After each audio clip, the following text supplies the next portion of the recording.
안녕하세요. 반갑습니다. 이코리아TV 채널의 뷰티맨입니다. 최근 들어 유튜브에 뷰티와 관련한 동영상을 많이 업로드하다 보니까 아시는 몇몇 분들이 저에게 뷰티맨이라는 닉네임을 주셨습니다.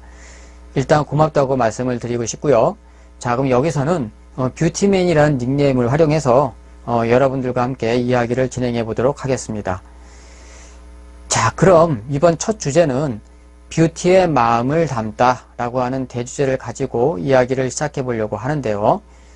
그러고 보니 이코리아TV 채널이 개설이 된 지 벌써 1주년이 되었군요. 사실 다른 유튜브 채널처럼 처음 시작할 때 자신들의 채널이 만들어진 배경에 대해서 설명을 해주고 앞으로의 기획이라든지 방향에 대해서 이렇게 설명해 주는 채널들이 사실은 많이 있는데요. 그런 채널이 사실 원래는 맞는 방식이겠죠. 그런데 이제 저희 이코리아TV 채널에서는 그러한 이코리아TV 채널이 만들어진 배경 이런 것들에 대해서 자세하게 설명한 것들이 전혀 사실 없이 바로 그냥 뷰티와 관련된 부분들로만 이렇게 동영상이 채워졌죠.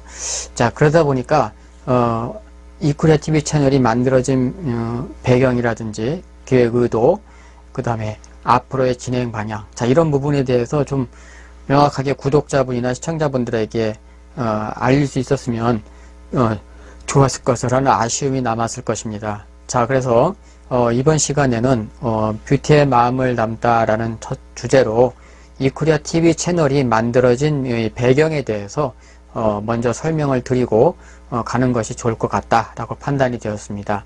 그래서 이코리아TV 채널에 만들어진 배경을 설명하려다 보니까 또 사실 이코리아TV 채널을 기획한 기획자가 일단은 누군지 일단 알아야 되겠죠. 바로 그 기획자가 여러분들 지금 화면상에 보고 있는 이 뷰티맨이라고 할 수 있습니다. 자, 그러면 이 뷰티맨은 어떤 사람인가에 대해서 우리 간단하게 일단은 또 소개시켜 드리고 가는 것이 좋겠죠. 자, 그러면 이 뷰티맨은 어떤 사람인지 일단 먼저 간단하게 여러분들에게 알려드리도록 하겠습니다. 저 같은 경우는 좀 특이한 경력의 케이스라고 할 수 있을 것 같습니다. 일단은 공무원에 합격이 돼서 공무원 생활을 하다가 그 다음에 군대에 의무병으로 들어가서 병장제대가 정상인데 원래 만기제대가 병상이죠, 의무병은. 근데 하사 생활을 좀 하다가 제대를 하고 다시 공무원에 복직을 해서 행정 업무도 배우고 그 다음에 컴퓨터 학원장도 해보고 직업학교 교장도 해보고 그 다음에 간호학원 부원장도 해보고, 자, 이 여러가지 직업군들을 두루 좀 경험을 하다 보니까 많은 사람들도 만나보고 또 그거와 관련된 책들도 집필할 수 있는 기회를 사실 많이 얻게 됐습니다. 그러다 보니까 이거저거 많이 잡다하게 그 여러 직업군들에 대한 내용들을 좀 더 많이 경험할 수 있는 기회를 많이 얻었죠. 자, 그런 다양한 경험들을 일단은 해볼 수 있는 기회가 있었고요. 그 와중에 또 이렇게 여권이 여러 번 바뀔 정도로 여러 나라들을 이렇게 돌아다니면서 나름대로의 또 경험도 해보았습니다. 그러한 경험을 통해서 여러 분야의 관련 책들을 사실 또 집필도 많이 했었죠. 그래서 컴퓨터라든지 의료 관광이라든지 또는 미용 관련 자격증 책들을 많이 또 주로 집필했다고 볼 수가 있겠죠. 그러다 보니 각각의 분야로 봤을 때에는 별개의 내용들로 형성되어 있는 것처럼 보였지만 사실은 서로 유기적인 관계가 있다는 것을 알 수가 있었습니다. 당연히 뷰티 분야에서도 각각의 영역 분야에서는 사실은 별개의 영역처럼 보이지만 엄밀히 말하면 서로 유기적인 연관관계가 존재한다는 것을 알 수가 있습니다. 자, 이번 시리즈인 뷰티의 마음에 담다 편에서 여러분들에게 이러한 연관관계가 있음을 알려드리도록 하겠습니다. 이러한 것들이 왜 필요한가 하면 소비자인 고객의 입장에서는 객관적이고 종합적인 정보를 얻을 수 있음으로써 본인이 뷰티와 관련된 어떤 한 부분을 선택하고자 할 때 내가 선택해야 되는 부분은 어디구나, 그리고 그런 내용들은 어떤 것이다 라는 것들을 정확하게 인지한 상태에서 본인이 원하는 것을 적극적으로 선택할 수 있다는 것입니다. 그리고 반대로 사업자의 입장에서는 고객에게 종합적이고 객관적인 정보를 제공해 줌으로써 소비자가 올바른 선택을 할 수 있도록 알려주는 역할을 하는 것이 바로 사업자의 역할이겠죠. 자, 이 두 가지 역할이 서로 매치됨으로 소비자와 사업자 간에 서로 매치됨으로써 소비자와 사업자가 서로 원하는 것을 얻는 윈윈 관계가 형성될 수 있는 구조가 완성되는 것이죠. 이것이 바로 이코리아 TV 채널을 만든 목적이자 배경이라고 할 수가 있습니다. 그리고 앞으로의 향후의 방향이라고도 할 수가 있을 것입니다. 자, 이러한 생각이 담겨 있다는 것을 확인할 수 있는 것이 있는데요. 자, 그것이 바로 2009년도 5월에 의료관광법이 통과된 이후 2009년 12월에 최초로 의료관광 통역서, 영어, 중국어, 일본어를 완성해서 교육과학기술부와 노동부와 함께 우리나라 최초로 직업 박람회에 우리가 의료관광과 관련된 내용을 알린 경우가 있었습니다. 그때 우리가 의료관광 책의 내용을 소개하고 그 다음에 우리나라 전 국민뿐만 아니라 외국에서 오시는 모든 분들에게 국가가 최초로 알리는 3일 동안 알리는 사례가 됐었죠. 자, 이러한 내용들은 그러면 어떤 내용들이 숨어 있었길래 그럴까요? 자, 그때 당시에 저희 책을 자세히 들여다보면 의료관광 책에 성형외과, 피부과, 치과, 한의과에 대해서만 설명하고 있습니다.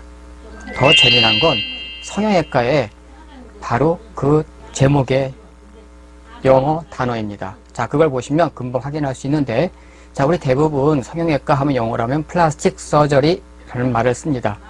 자, 그러나 저희 책에는 코스메틱 서저리라는 말을 쓰게 됐죠. 왜냐?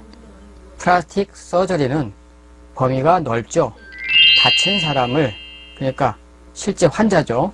다친 사람을 복원하거나 치료하는 의미를 가지고 있는 게 플라스틱 서저리라면, 코스메틱 서저리는 멀쩡한 사람들을 미용을 목적으로 해서 복원하는 작업, 그 다음에 변화시키는 작업을 갖다가 우리가 코스메틱 서저리라고 하죠. 그래서 플라스틱 서저리는 치료의 의미를 가지고 있다면 코스메틱 서저리는 미용의 의미를 가지고 있다고 볼 수가 있습니다. 뭐 더 엄밀히 말하면 플라스틱 서저리는 치료와 미용의 의미를 둘 다 포괄하고 있는 광범위한 범위지요. 자, 그런데 왜 그 범위를 한정해서 축소해서 우리 의료관광책에는 코스메틱 서저리라는 말로 그 성형외과라고 해가지고 표시를 해놨을까요? 의료관광은 사실 다른 나라에서도 이미 오래전에 추진해 오고 있었고 이미 실시하고 있는 국가들도 태국을 비롯해서 추진하고 있는 국가들도 많이 있습니다. 선진국도 많이 있겠죠. 자, 그러나 우리나라에 가지고 있는 가장 큰 특징, 장점은 무엇입니까? 바로 미용 분야죠. 자, 특히 미용 성형 분야에서는 다른 나라에 비해서 월등한 능력을 가지고 있습니다. 그것을 인정받고 있는 것이죠, 사실은. 자, 그러다 보니까 의료관광에서 가장 강점이 되는 부분은 한국에서 미용 성형 분야라고 할 수가 있을 것입니다. 즉, 다친 사람을 치료하는 게 아니고 멀쩡한 사람을 쉽게 얘기하면 미용을 목적으로 원하는 것을 성취시킬 수 있도록 만들어주는 것, 변화시켜주는 것. 의료관광의 주 목적은 의료와 관광을 통합하는 것입니다. 쉽게 얘기하면 의료도 돼야 되고 관광도 돼야 된다는 의미라고 할 수 있겠죠. 자, 중요한 부분은 바로 이 관광 부분은 여행에 대해서 안내하거나 또는 그런 부분이니까 별 문제가 없는데, 자, 의료에 대한 부분은 신경 써야 될 사실 부분이기도 하죠. 아무리 멀쩡한 환자라 할지라도 그분에게 정확한 정보를 전달하고 안내해 줘야 될 필요성을 느낄 수 있는 부분이 바로 의료 부분이기 때문입니다.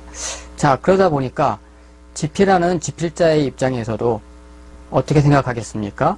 일단은 고객의 안전하고 그 다음에 정확히 이해할 수 있도록 안내해 주는 방법이 가장 좋은 방법이다 라고 생각했죠. 즉, 고객의 건강도 사실 신경 써야 되는 부분이 의료 부분이기 때문에 당연히 책에서도 신경 써서 만들 수밖에 없는 부분이라고 할 수 있을 것입니다. 자, 그러다 보니까 플라스틱 서저리, 진짜 수술되는 환자에게 쓰는 용어와 코스메틱 서저리, 미용을 목적으로 오는 환자에게 쓰는 용어는 확연히 다를 것입니다. 자, 이러한 부분은 한국에서도 많이 용어상의 차이가 있기 때문에 신용어들이 또 많죠. 자, 그러다 보니까 그러한 부분들을 안내해 줄 필요가 있었다라는 것이죠. 자, 이런 것들을 제대로 안내해 주지 못했을 경우 코스메틱 서저리, 미용 부분에 원해서 오신 분들에게 플라스틱 서저리, 실제로 치료를 목적으로 오는 멀쩡한 사람을 치료하는 목적의 수술로 잘못된 내용으로 설명할 수도 있기 때문입니다.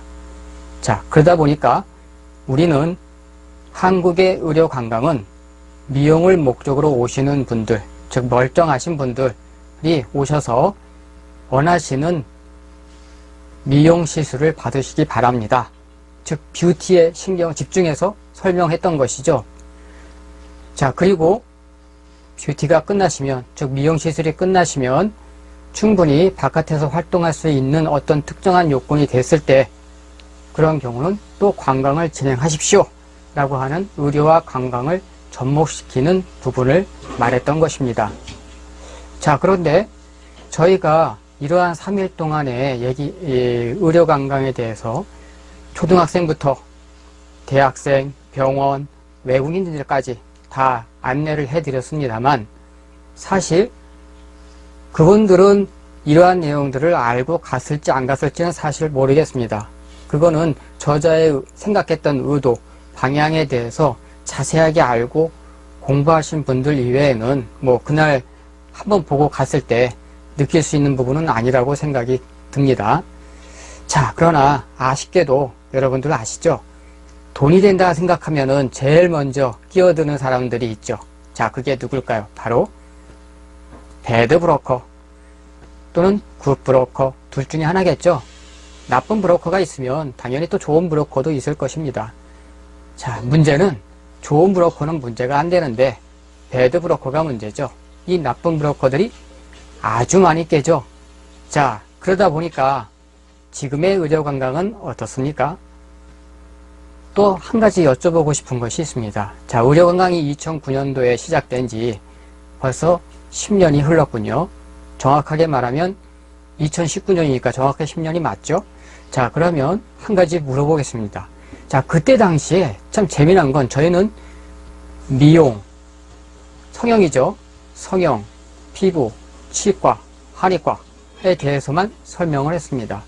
자, 그리고 얼마 지나지 않아서 저희에게 문의 온 것이 왜 종합병원하고 그 다음에 검진에 대해서 종합검진 그런 부분에 대해서 저희들이 왜 이러한 어학서적은 만들지 않으셨습니까? 라고 물어보신 분이 있었어요. 자, 그런데 그걸 만들 필요는 저희가 없었죠. 자, 그런데 그걸 설명하는 의료관광은 이상하게 그쪽으로 딱 기울어져 가더라고요. 당연히 미용성형 분야나 피부과 하니까 쪽으로도 당연히 갑니다. 자, 그런데 어느 순간인가 배란간에 대형 수술이 막 나오고 엄청난 뭐 10억짜리 의료기기가 나오고 뭘 과시하고 싶은 건지 모르겠으나 자, 그게 나오면서 거기서 생기는 뭐 이익이 얼마고 환자 한 명당 뭐 성형수술, 예를 든다면 성형수술 10명 오는 거 그거보다 피부과 10명 오는 거보다 뭐 예를 든다면 뭐 대형 수술 한 건이 이 뭐 10억짜리 의료기기를 활용해서 대형 수술 한 건이 더 큰 효과가 있다. 마케팅적으로 계산하면 산술적으로 계산하면 맞을 수도 있습니다. 그런데 반대로 한번 여쭤보죠. 상식적으로. 자, 외국에는 그러면 의료관광이 없습니까? 외국은 의료관광을 안 했나요? 외국은 우리보다 그 전에 이미 벌써 더 잘 돼 있는 나라 선진국들이 많이 있습니다. 거기서는 휴양시설까지 아주 삐까번쩍하게 잘 돼 있죠. 더군다나 대형 수술 분야는 그쪽에서 아주 오랫동안 전통적으로 잘해왔던 곳들이 엄청나게 많습니다. 그건 제가 외국을 돌아다니며 경험한 경험에 비추어 볼 때 그거는 100% 맞을 겁니다. 자, 그리고 두 번째가 있습니다. 10억짜리 의료기기 기술해서 한 명 데려왔다 치료했다고 가정하면 생각해보죠. 아니, 그럼 부자가 우리나라에 와서 치료받을 이유가 있습니까? 돈 많은 부자가 한국에 와서 치료를 받는다고요? 그건 이름 있는 의사가 있어서 어쩔 수 없이 그 의사에게 치료를 받는 경우를 제외하고는 돈 많은 사람이 우리나라에 올 이유가 없죠. 외국 선진국에 유명한 의료시설 기설이 다 돼 있는데 거기에 오랫동안 전통적으로 알려진 또 선진국들도 많이 있고요. 자, 그런데 거기 우리나라에 오겠습니까? 여쭤보겠습니다. 아니, 돈 있는 사람은 그렇게 환자가 많습니까? 아니, 전 세계에 돈만 있으면 다 환자인가? 저는 그렇게 물어보고 싶습니다. 그 많은 환자가 다 우리나라에 온다는 소리입니까? 상상할 수 없는 일이죠. 돈 많은 사람의 수명이 돈 없는 사람의 수명보다 더 깁니다. 그건 통계적으로도 나와 있어요. 그러면 돈 많은 사람들이 아픈 곳이 그렇게 심하게 수술할 정도로 아픈 곳이 많다. 그래서 우리나라에 온다? 이거는 전혀 말이 안 되는 얘기죠, 사실은. 그것이 의료관광이다라고 얘기를 하고 있는 것입니다. 2009년도 우리가 처음 의료관광에 대해서 알리고 나서 그리고 1년 딱 지나고 나니까 벌써 그런 대형 수술에 대한 뭐 어쩌고저쩌고 해가면서 막 의료관광 수술하면서 막 퍼지기 시작하더라고요. 이렇듯 저희가 생각지도 않은 엉뚱한 방향으로 의료관광이 흐르더라고요. 아, 그래서 왜 그럴까? 사실 궁금했습니다. 그리고 10년간 생각을 해봤죠. 2009년도 우리가 최초 실시한 이후 저희가 1년 뒤에 멈춰버렸습니다. 자, 멈춘 이유는 궁금했어요. 도대체 의료관광이라는 게 뭘까? 저 사람들이 원하는 건 뭘까? 저것이 진짜 의료관광일까? 사실 더군다나 진짜 중환자가 가족들과 함께 한국에 수술을 받으러 왔다고 하더라도 수술을 받고 난 다음에 바로 출국을 하죠. 가능하면. 아니, 수술 받는 동안에 가족들이 어떻게 관광을 하겠습니까? 그 우리 상상할 수 없는 일이지 않습니까? 진짜 암으로 아픈 사람이 있는데, 가족인데 그 가족이 수술하고 있는 동안에 가족들은 관광을 한다고요? 그건 우리 상식적으로 생각해도 말이 안 되는 얘기죠. 그건 당연히 의료만 이루어질 뿐 관광은 이루어질 수가 없는 구조라고 할 수가 있을 것입니다. 당연히 그건 또 의료관광이 아니죠. 말처럼 의료관광이 되려면 의료와 관광이 플러스 돼야 되니까 그 두 개의 매치가 서로 맞지 않는 경우라고 할 수가 있겠죠. 뭐 어찌됐든 10년이 지났으니 이제 아실 분들은 다 아실 거라 생각합니다.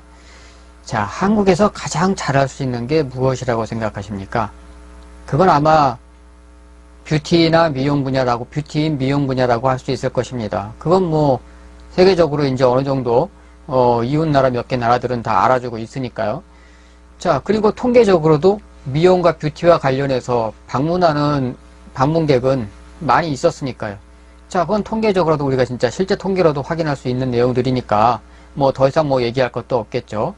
뭐 10년 동안의 통계를 아마 해봐도 충분히 확인할 수 있을 것입니다. 아마 의료관광의 통계를 내봐도 성형이나 피부나 치과 쪽에 오신 분들이 많을 것입니다. 그건 뭐 두말할 것도 없이 정부 통계만 봐도 알 수 있을 것이라고 저는 생각이 됩니다. 10년 전인 과거 2009년에서도 우리가 의료관광과 관련된 책에서도 알 수 있듯이 뷰티와 관련된 부분을 집중적으로 다루고 있었고, 바로 한국의 미용에 대해서 국내뿐만 아니라 이 세계적으로 알려드리기 위해서 나름대로 노력을 하였습니다. 자, 그러다 보니까 이 코리아TV 채널에서 드디어 영상으로 여러분들에게 또는 뭐 국내뿐만 아니라 외국 분들에게도 알 수 있도록 이제 다음 우리 이제 10편에서는 한국 성형에 대해서 3개국어로 해서 그 의료관광 책을 기반으로 해서 여러분들에게 자막으로 알려드리도록 하겠습니다. 자, 그래서 뷰티란 뭐다? 라는 것을 일단 먼저 알아야 되기 때문에 자, 한국의 뷰티에 대해서 여러분들에게 설명하고 있는 것입니다. 자, 그러니까 여러분도 오해 없으셨으면 합니다. 외국의 뷰티는 또 뷰티대로 또 다르겠죠. 그 미용 방식이 각 나라마다 다 특징이 있기 때문에 저희가 알고 있는 한국의 뷰티를 기반으로 해서 메이크업, 성형, 그 다음에 반영구 이런 식의 세 가지 큰 틀을 가지고 여러분들에게 각각 설명해 드리도록 하겠습니다. 자, 그렇게 함으로써 소비자는 한국의 미용, 분야는 어떻다. 그리고 내가 하고 싶은 분야는 정확히 어디다. 이런 부분들을 객관적으로 이해할 수 있고, 또 반대로 한국의 사업자분들은 오시는 분들이 적어도 이번에는 제대로 한국의 미용 분야는 이런 부분이 장점이 있고 또 이런 부분이 좋다라는 것을 이해하고 오게 된다면 서로 간에 좋은 결합관계가 이루어질 수 있겠죠. 자, 이런 부분들이 제대로 매칭이 됐을 때 우리 이제 한국에 대한 호감도도 높아질 거고 또 소비자는 소비자대로 만족을 얻을 수 있을 것이라고 생각이 듭니다. 자, 그래서 이번 1편은 이렇게 마무리를 짓고요. 자, 2편에는 드디어 한국의 뷰티는 어떻게 나눠진다 라는 것과 그 뷰티를 나눠지는 관계에 대해서 자세히 설명해 드리도록 하겠습니다. 자, 그럼 우리 2탄에서 다시 뵙도록 하겠습니다. 자, 끝까지 시청해 주셔서 감사합니다.